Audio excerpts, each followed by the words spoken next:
Ushbu loyiha Mikrokredit bank hamkorligida Farg'ona viloyati Furqat tumani G'allakor mahalla fuqarolar yig'ini hududida joylashgan 526 hamda 530 sonli konturlarda amalga oshirilmoqda. Bu yerda qovun ekini ekilgan. Maydon hajmi 12 gektarni tashkil etadi.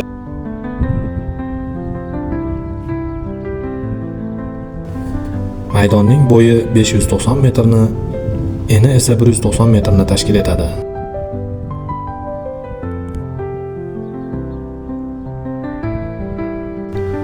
Bu yerdagi ekinlar zamonaviy usullar bilan parvarishlanmoqda.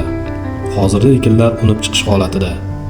Ekinlarni yetishtirish 150 kun davom etadi. Yetishtirish jarayonida sug'oriladi, tabiiy va mineral o'g'itlar bilan oziqlantiriladi.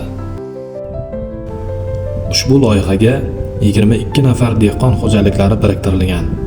Har bir dehqon uchun o'rtacha 0,5 gektardan yer maydonlari to'g'ri keladi.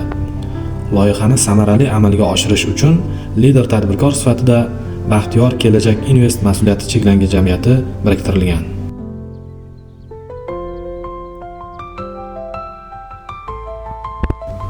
Ushbu loyiha bo'yicha har bir gektardan 35 tonna, jami 420 tonna hosil olish rejalashtirilgan.